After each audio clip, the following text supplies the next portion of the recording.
your name is? Richard Okada. Okay.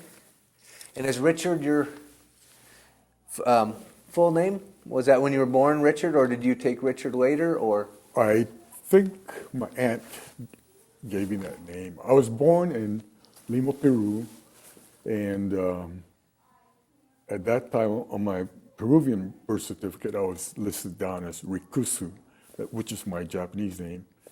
So I think I picked up the name Richard when I went to Hawaii.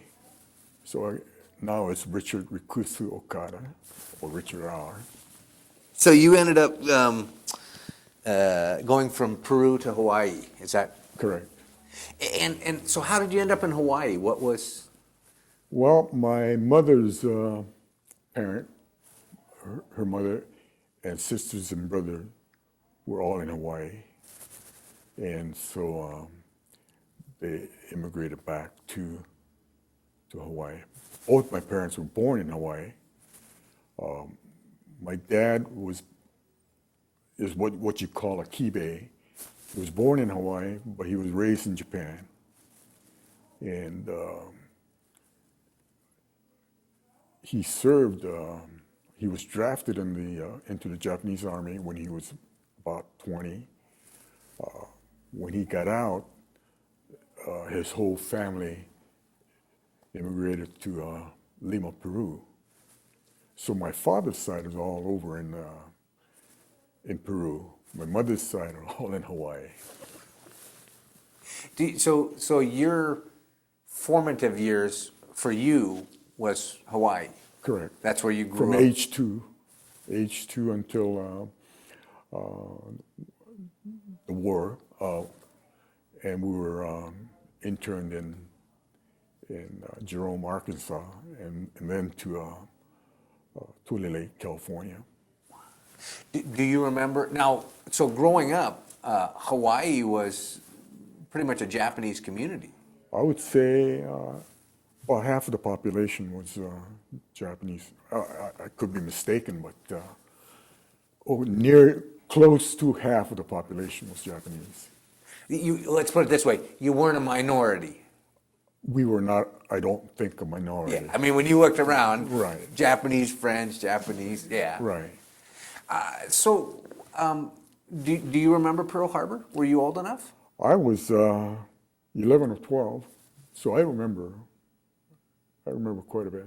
Wow, what was that like? What was that day like for you? Well, my dad and his friends were all playing mahjong, which was about 7 or 8 o'clock in the morning. And I know the attack started earlier, but when they were playing mahjong, planes flew over, they were flying over, and my dad could see the black puffs from the aircraft.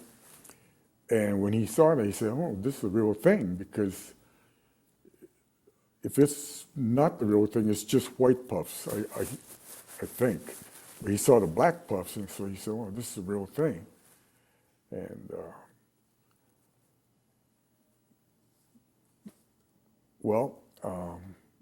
they claim that those planes bombed the city of Honolulu, but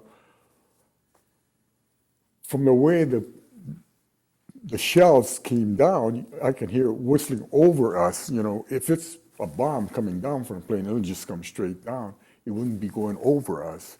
And 2 of them landed, I would say, about 2 miles from where we lived.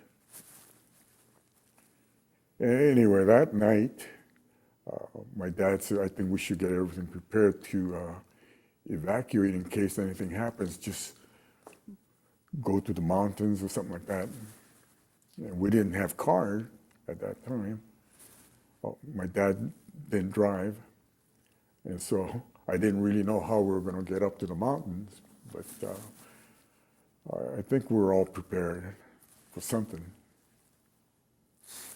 Do you know if he was thinking that it would be retaliation against being Japanese, or well, just war? He didn't know whether it was going to be there was going to be a landing following the bombing or what. And so just to make sure that we'd be safe, he thought it'd be, if we were prepared to just take off someplace where he thought it was safe. Do you remember as a child what I mean, was there a reality that this was war and you had fear, or was it a game? At the age of 11 or 12, I don't think the fear factor was in there.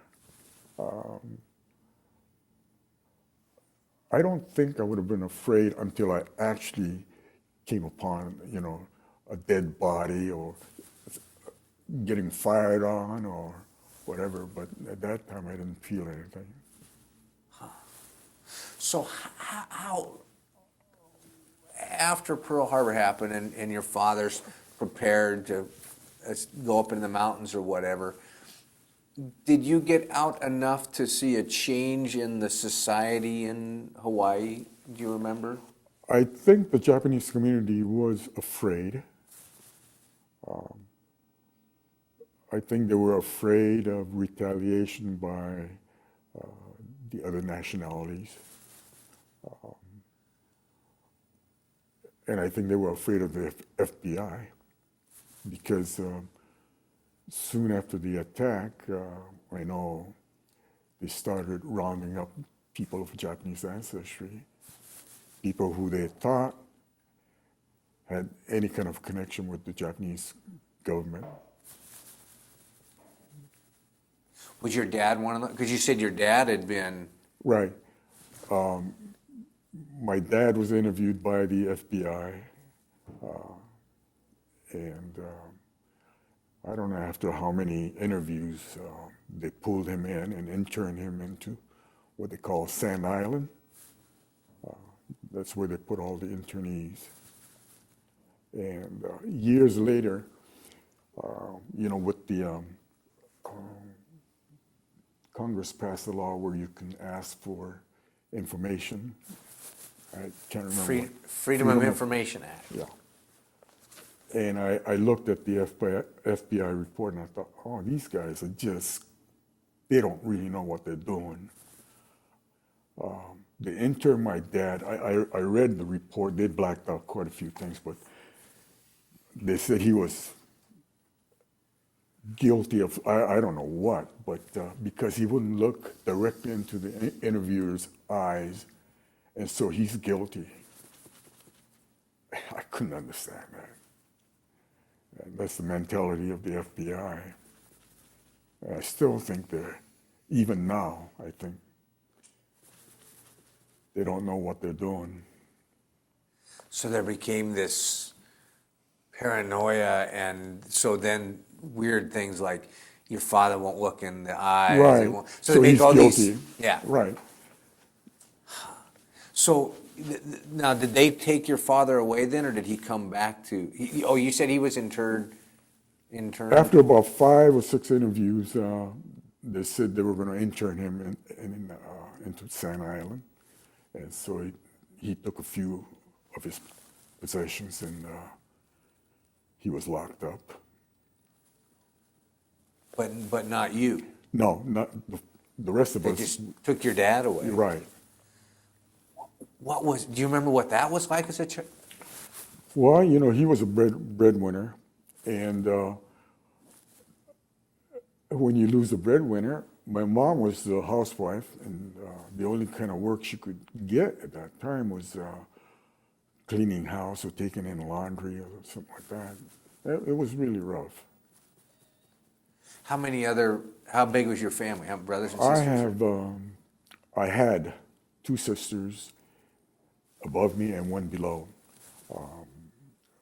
I have just 2 sisters now. The one below me just passed away 2 years ago. So you were the male of the family Right, at that time. right. So did your mother or did you yourself expect to take on that role of? No. You were Never 11-year-old kid and. Right. So how long? Because now you got sent to, where was it? Arkansas? Well, we were sent to Jerome, Arkansas, And at that time, we were able to get together with my dad. And we were sent over in October of 43. So 2 years later. Not quite 2 years, I would say, what?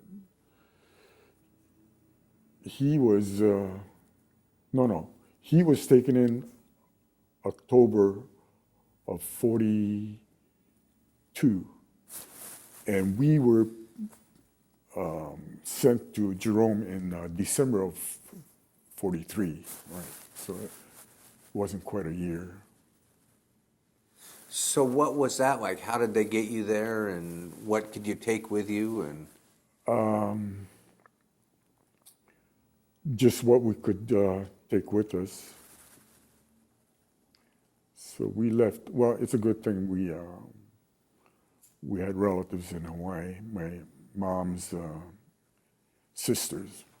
So we left some things with them, some of the bigger things, and we took what we thought we would be needing, like clothes, and we really didn't have anything warm living in Hawaii, but we took whatever jackets and things that we had with us. now, why wasn't your mom's sister going? If you were leaving stuff with them, they didn't get. You know, I was reading a report once, and they even thought of interning all the Japanese in Hawaii, but then they started thinking, what's going to happen to the economy when you lock up half of the people? And that's when they decided they can't do that. So I think from Hawaii, I think there was a total of 5,000 of us who were sent to camps. Out of 150,000. So that's where some of the absurdity of war comes in. oh yeah. I mean, what was their reasoning? And Well, actually, what they did, they took Buddhist priests, Japanese school teachers, fishermen, and people like my dad, Kibe Nisei, born in Hawaii but raised in Japan, educated in Japan, and also if anybody served in the Japanese army. what was the camp like? Well, you know, being young, at that time I thought, oh, this is fun, you know, just play. But as I grew older and I started thinking about what they did to us, I started getting mad. But at that time, like I said, it was all play. My sister, who was a senior, who was planning on going to college after she graduated, I mean, it was really difficult for her to be just taken in, sent to camp. Till this day, I think she really, it's inside of her, just can't let go of that. How many years were you, or how long were you in the camp? We, about 2 years, I think, because when the war ended, we were, my two sisters, the one above me and the one below me, and we went back to Hawaii. My oldest sister and my parents renounced their citizenship, so they were sent back to Japan. And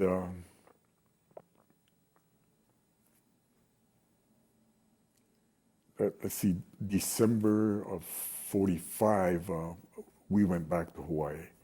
January of 46, about a month and a half or so later, my parents and my older sister were sent to Japan. But then in 51, they got their citizenship back and they were able to go back to Hawaii. So did they actually, your mother and father, did they choose to give up their citizenship, or was that something that They were, I believe they were sort of discouraged with what was happening. And I believe that's one of the reasons why they renounced their citizenship.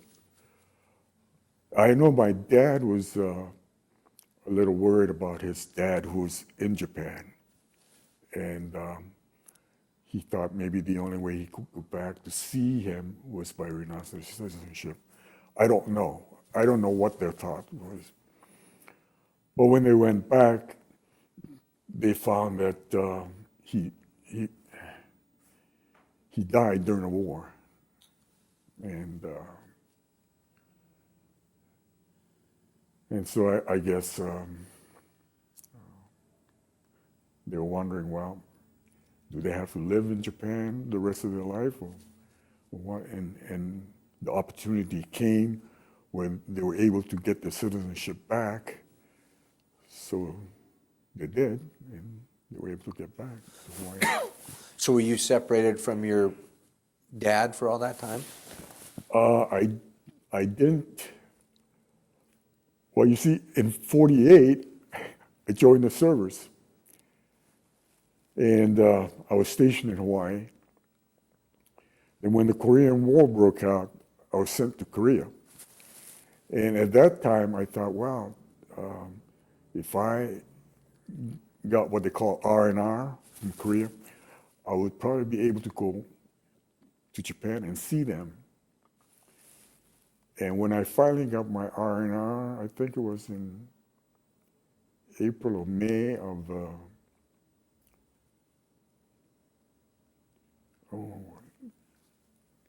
51, I guess. But when I went to Japan, I found out that they were back in Hawaii, so couldn't meet. Wow. Huh. Do you remember the living quarters or much about the camp? It's a tar paper shack. It's barracks, but there's no siding, just tar paper. And like Tule Lake, I don't know if you're familiar with that area there. It's in south of Clements Falls, but it was right smack in the desert.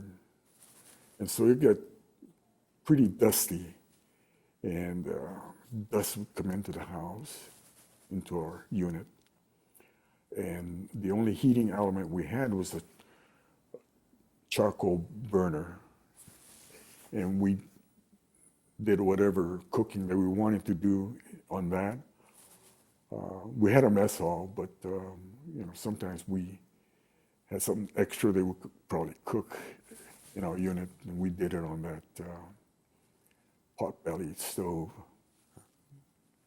Did the family get to stay together? The family stayed together, but actually there was no privacy. If you wanted privacy, I know my dad built some partitions to separate my mom and his place and our place, the kids' place.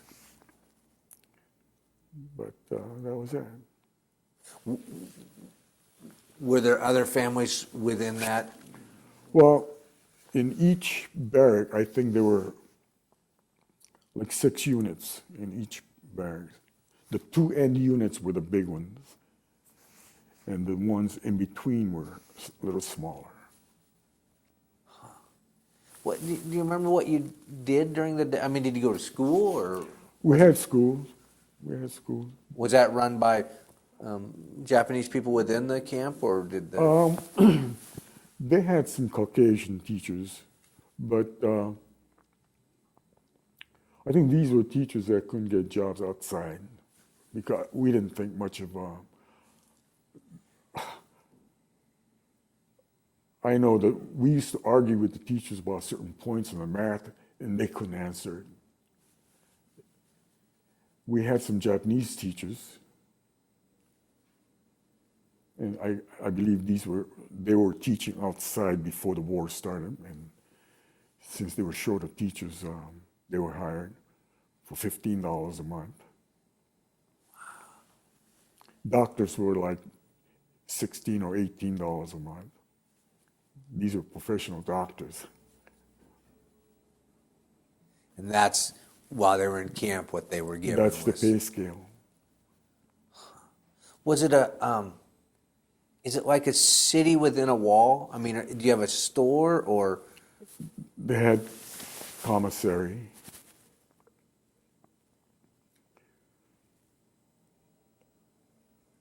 Now, you ask, is it a city?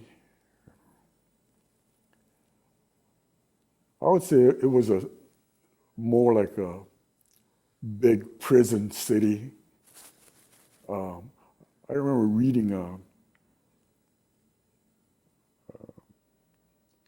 an article. I can't remember whether it was an article out of San Francisco Times or whatever, but it says, well, here's this big city north of San Francisco, whatever. It's supposed to be one of the largest city, all blackheads, whatever. Because we had 18,000 in camp in Tule Lake at that time. Wow. Huh. So, see, that's where it gets confused, because as a child, again, you're what, probably about 12, 13 at this point. Well, when I was at Tule, I was about 14. 14. Yeah. So you're becoming a young man at this point. Yeah. I mean, you're, want to do all the things that kids do, but yet here you are in this situation. Do you remember, were there guard towers? Oh, yeah. They were supposed to protect us, but everything's pointing in, so I don't think they were protecting us. Barbed wire all around camp. I remember we had they call it a riot, but it was a protest, more of a protest. And something happened, and a couple guys got shot. It's interesting how the words get used. I mean, like you said, riot, it was a protest. Internment camp, prisoner camp. Well, citizens like us, instead of saying citizens were also in camp, we are non-aliens who are in camp. Can you believe that? Non-aliens, rather than saying citizens, which I think was against, I guess they couldn't use the word citizens locked up. So they say non-aliens. Aliens and non-aliens. It's that, again, the war of words, the That's choice right. of words. That's right. Choice of words. Because then again, the things that were taken away, and then how as time went by, all of a sudden they decided they needed soldiers. So, well, I'll tell you what, we'll make you a deal. You can have your citizenship back if you sign up and go in the service. You can go out and work if you do this. We need you now. We're afraid of you here. Wow. Well, I don't think they put this kind of pressure on any other group. What they did was to say, if you're loyal, prove your loyalty. That's what they were saying. In other words, otherwise you'd be locked up in camp. Your parents would be in camp, but you can serve in the service. Just prove your loyalty. Because didn't they ask people to denounce the emperor? Wasn't that part That's of it? right. That's where they got the phrase, no, boys. You have to answer yes, yes to both. there was no way you can answer yes to one part and no to the other part. And I know when I was in Thule, we had a lot of no boys, and they were looked down on by the rest of the Japanese community because they said they were not loyal to the U.S. But I think they were also trying to prove a point of what happened to their rights, you know. And so I think they were trying to, that was their way of showing, I really don't know exactly how to put it, but I think they were just as brave as those who went into the service. It's like Gordon Hirabayashi, who was in prison for a while because he was against the evacuation or the internment, and he refused to go. And so they put him in prison. Right. Yeah. Yeah, it's interesting because I always ask, do you think it could happen again? I think it could. I mean, they say, well, you know, I hope they learn from all of this. But after 9/11, and you look at some of the things that they're saying and how they rounded up some of these people, I think it could happen. You know, it was much easier with the Japanese community because there was only about 150,000 or 180,000 Japanese, and we lived like the enemy. And as far as the Muslims are concerned, there are more than 180,000. How are you going to round everybody up? But if they could, I think they would. And that's where this became interesting because I had asked that question a lot before 9/11, and a lot of people said, oh no, it could never happen again. But you had 9/11, and you had anybody that looked like they were of Eastern descent. I mean, you had the gentleman down in Texas that was beat up by That's right. the people just because, you know, it was their vision of somebody from the Middle East. Mm-hmm. That's the scary part. It I is. mean, whether it's paranoia or whatever that fear is that creates two people that could have lived side by side, worked side by side, gone to school side by side, but then all of a sudden, you know, Pearl Harbor was a good example. The next day, that's a Flo that was just in, Flo Kura was talking about how this friend of hers, right after Pearl Harbor, they'd gone to school together, they'd been friends together, but wouldn't talk to her. You know, and it's hard to understand, but there is that fear that it could happen again. That's right. That's right. I hope it never happens, but it could. Did your dad, as you grew up, did you ever get to talk to your dad about his memories of this event, or did you never get a chance to have? I don't think I ever had a chance. I think when I really started thinking about the war, we got separated. I mean, he was in Japan, I was in Hawaii, and I remember when I came back from Korea in 51, when I came back, it was really, really, not funny, but we sat down and he offered me beer, you know, because the last time we were together, I was 15, and he would never do that. And when I came back from Korea in 51, we sat down and he offered me a bottle of beer. I thought, wow, things have changed. It's amazing what the war did to your family. I mean, all the things, your dad being the FBI coming after, being sent back to Japan, separation of siblings, and your sister. Did your sister ever go to college?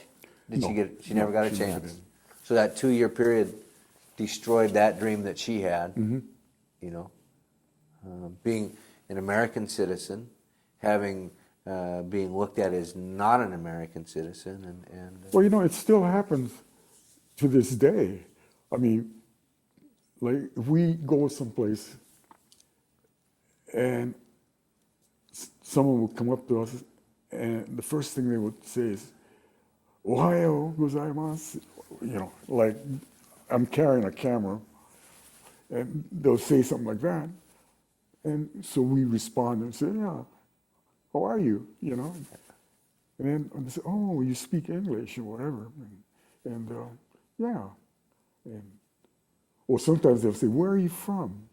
We say, oh, we're from Seattle area. No, where are you from? Way back, where are you from? And when something like that happens, I feel like saying, where are you from? yeah. You know, really, where are you from? I could toss that question right back to them.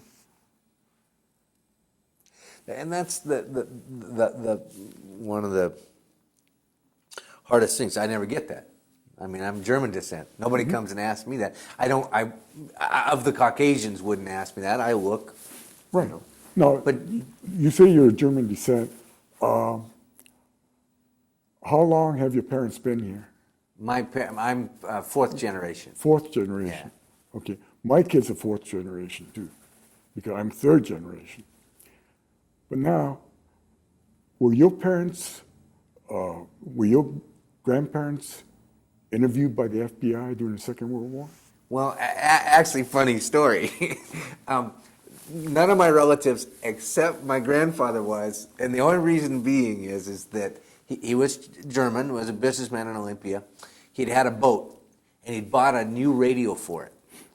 And the government, he turned the boat over to the government, but he took the radio off, and he took it home with him, and he was upstairs, and he had headphones on, and he was right by the Capitol, and he was testing his radio out. Well, one of the neighbors saw this and thought, that German, so they called the FBI.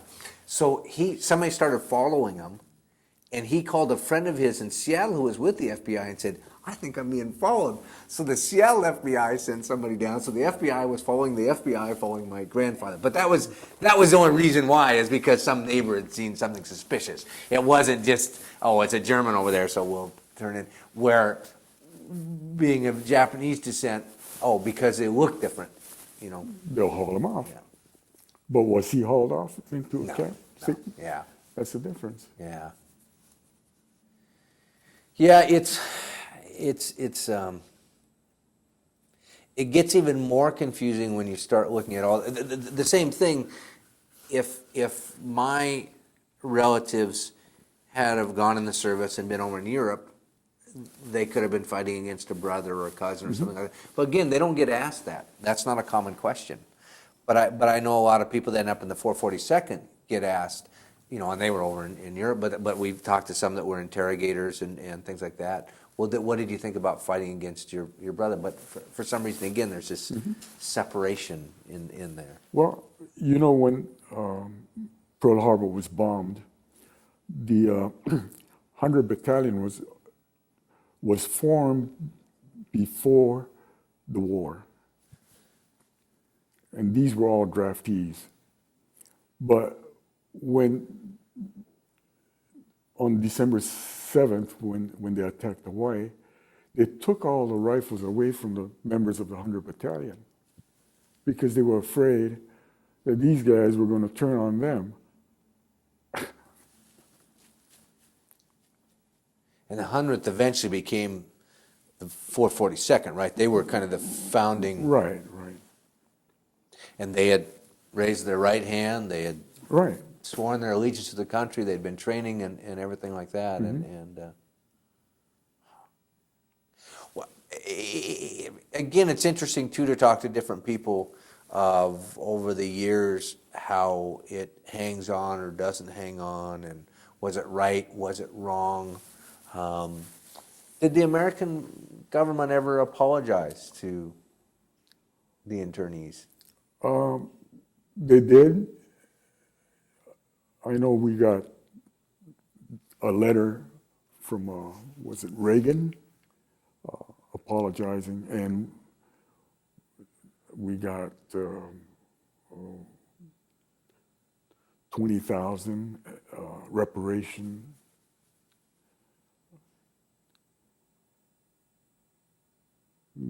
That's it. Do you think, does that,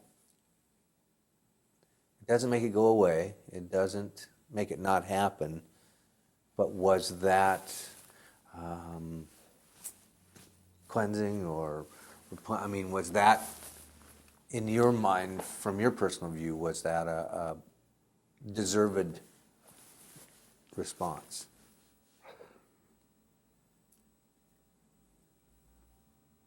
Well, for some people, I think they felt that that was okay, but there were others who lost a fortune. 20,000 was really nothing.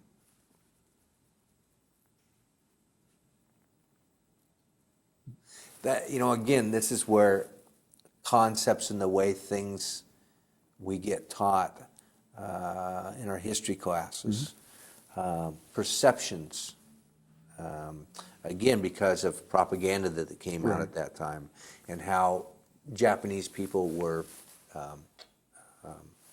put forth to the American society and all that. I think growing up post-war in that era, what we were taught, I wouldn't think, oh, well, there was Japanese doctors and Japanese businessmen and all that. That wasn't the image that was portrayed. So people say, well, they lost the business. Oh, well, it must have been some small business or something like that. No, they were American citizens. They were like everybody else. But yet, I hear of people that went away and came back and it was totally gone. That never, ever climbed back out of that for a lot of the people. And to turn those, and this is some of what we're doing in schools, is turning the question around and saying, okay, if we were to, everybody go through and pick an M&M and they get a color and say, okay, everybody with blue M&M, sit over there. And you were the ones that we just took everything away from and isolate them and use this as a lesson to teach. Well, how do you feel about it? Well, none of you other students stood up for them. Why didn't you stand up? Did you feel this was fair? Because there was some of that too, is who was there standing up? And saying this is wrong. After the war, everybody says, oh, it was wrong. So was there a point where they said, everybody go home from the camp, or how did?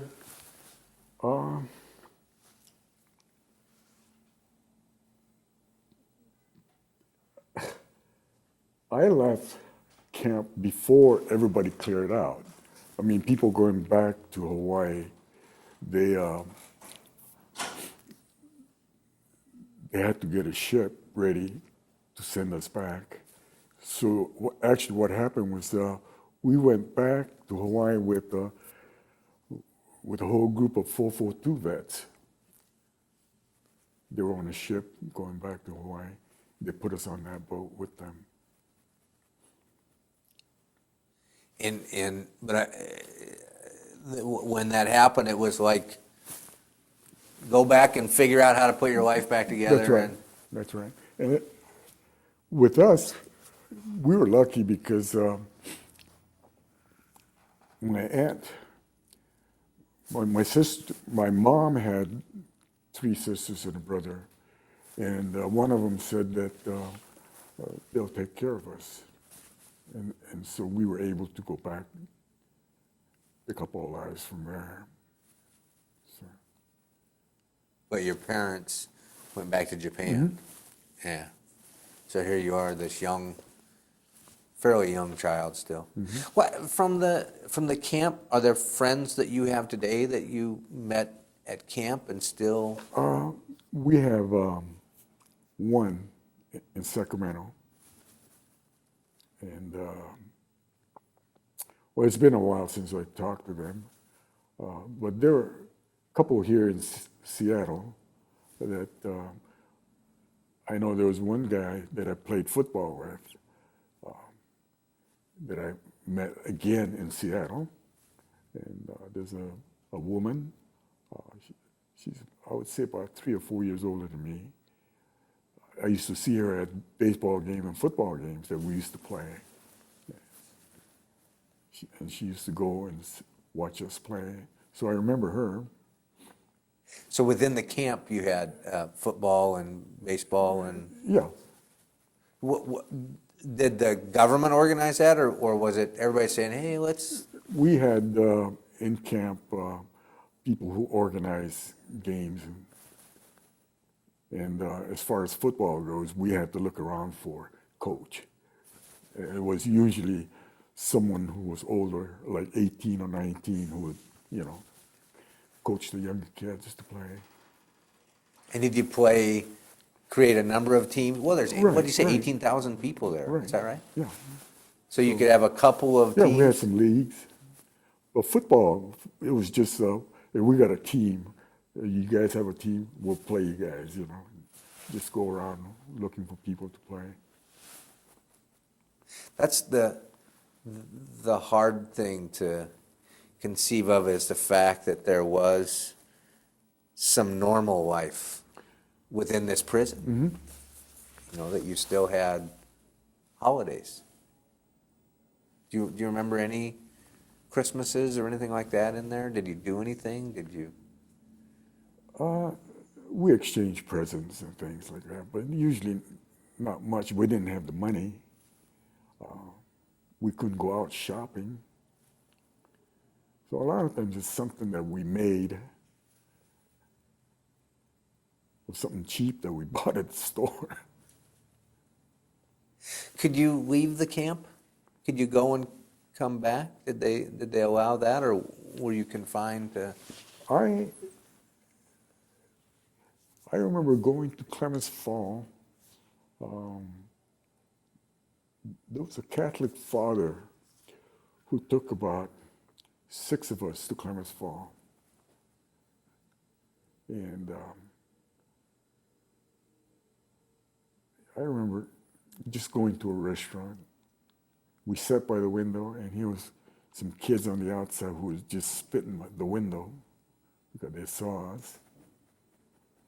But that's the only time I remember going out of camp, going to Clements Fall. I would think with an experience like that, it wouldn't encourage you to want to go out with the prejudice and. Yeah. I think I had more fun in there than going out. What do you remember in Klamath Falls? Was it a segregated community? I mean, do you remember any signs around saying, won't serve you, or? No, I didn't see any signs. Was the priest Caucasian or Japanese? Caucasian. Caucasian, yeah. Girlfriends in camp? No, I think I was too young and too shy. At least you're sticking with that while your wife's in the room, huh? Because again, that's the interesting thing is, you were teenage boys growing up there, but were there groups, cliques of your buddies that you hung out with? When we were in Jerome, kids from Hawaii stuck together. And one reason we stuck together was because coming from Hawaii, we speak a little different. We have our own way of speaking, pidgin English. And I remember going to school, and the teacher asked me to stand up and say where I was from, give my name and all those. I started talking, and the kids all started laughing. I said, "Oh, I'm not gonna stand up in front of the class and say anything." I knew I spoke pidgin English, and it was funny to the rest of the kids. So even within that, there was some segregation. Right. Huh. So all the Hawaii kids. Yeah, we stuck together. Then when we got segregated, moved to Thule, then there were only about, there were another Hawaiian family, I think, in our block. Like in Thule, I think we had something like 60 some odd blocks. And each block, I think, must have had about 200 or 300 people. I'm not sure. This is a hard one for you to answer, but I mean, just from your perception, how hard was it on your mom? I think it was, she never showed her emotions. My dad never showed his emotions either. So it's hard to read. I know it was hard for them, but it was hard to read what they were thinking. And I'm sure they discussed a lot of things with my older sister, who was, about 18, but never, I don't think they discussed anything serious with the rest of us. So we didn't really know, what they were thinking. Even the part where they renounced their citizenship, I didn't really know that happened until after it happened. Do you remember when they left for Japan and you got separate? No, we left for Hawaii before they left for Japan. We left for Hawaii in December. They left for Japan in January.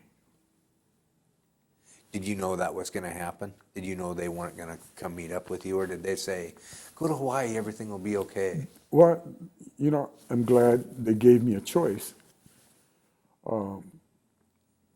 They said, they asked if we wanted to go back to Japan with them, or if I wanted to go to Hawaii to live with my aunt, or go to Lima, Peru to live with my dad's folks. And right away I eliminated two places. I couldn't speak Spanish, so I didn't want to go to Peru. I couldn't speak Japanese, so I didn't want to go to Japan and start from the first grade.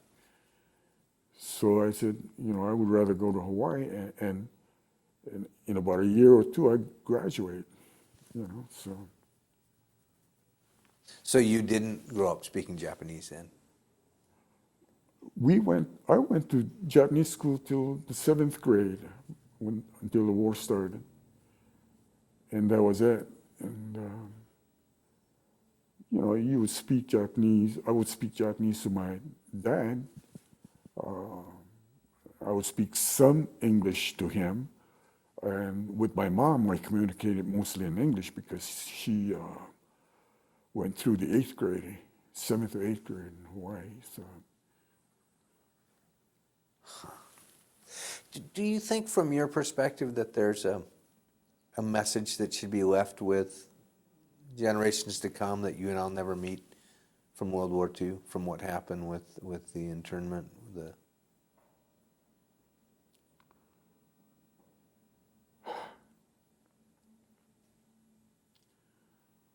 The only thing I could think of is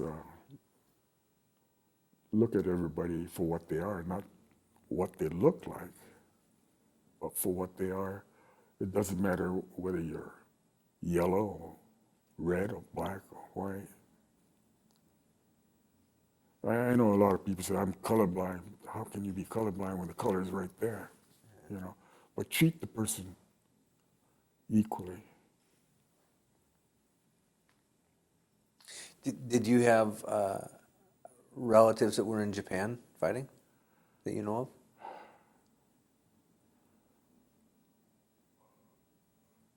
The relatives in Japan who were fighting for the Japanese?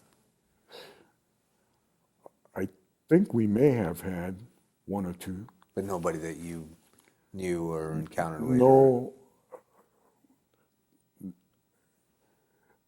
First cousins or anything like that.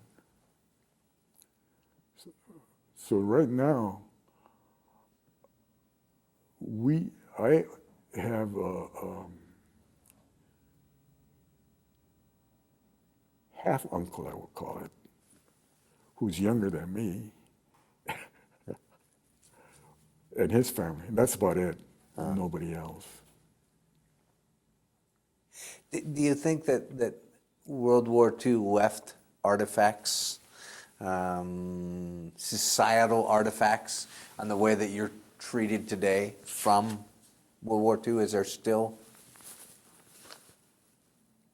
discrimination based on World War II, or do you think that over time that's... I think there's still discrimination. First of all, I think there's still discrimination about, from those who served during the Second World War. They still do not look at us as Americans. They can look at us and say, well, you guys got reparation. I wasn't a Japanese person, you know, and I didn't get any reparation. I think they're talking about two different things, but they can't see that. And I think the younger ones, I think a lot of them cannot remember the Second World War, but they hear things and they hear things from either their grandparents or from their parents, and they carry this through. I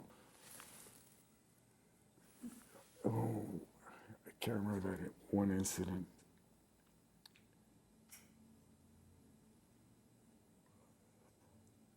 Well, anyway, getting back to the original question, I think there's still some discrimination there, even among the young.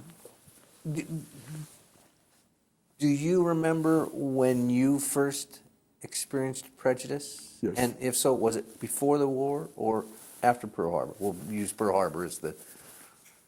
Well, you know, after Pearl Harbor, I remember I was about 12, and we used to go and caddy at the public golf course, and some Hawaiian kids would come after us, and no Japs allowed. I remember that. And then during the Korean War, I don't know whether I was talking to Adolf or to you, but I got jaundice, and this is on the front lines.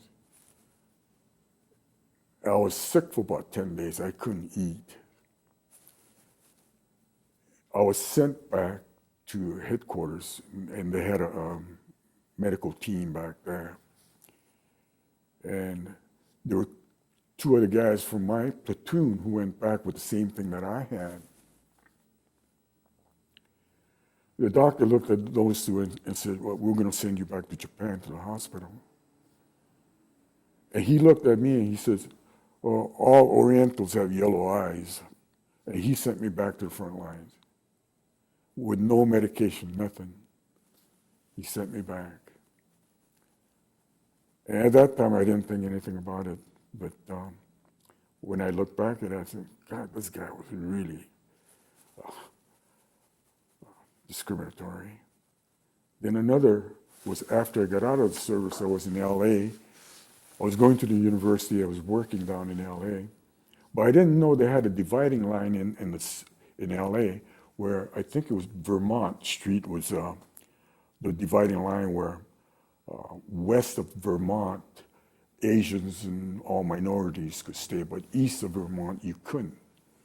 And I was looking for a place to stay. And I called, and I asked this woman if she had a room for one person. She says, oh yeah, we have. So I said, okay, I'll be over. And I went over to look at the place, and she looked at me, And I asked her if she had a room. She said, no, it's taken. I said, I just called you. She said, no, but it's taken.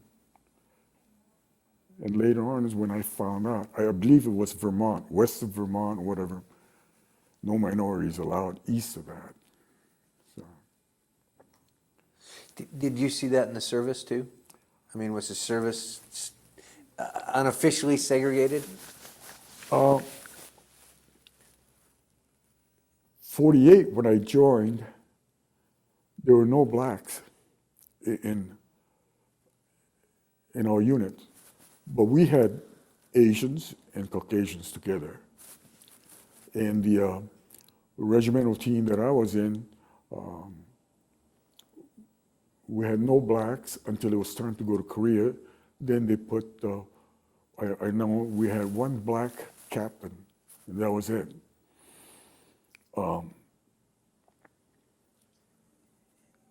In fact, when we first landed there was a whole regiment of blacks. The whole regiment was black. And eventually our unit got racially mixed. So before I left, we had blacks in our units. Huh. Wow. Do you have children? Do I have children? Yeah. I have 3, 2 boys and a girl. Have they ever asked about, do they know what happened in Hawaii? And Once in a while they would ask and I would tell them.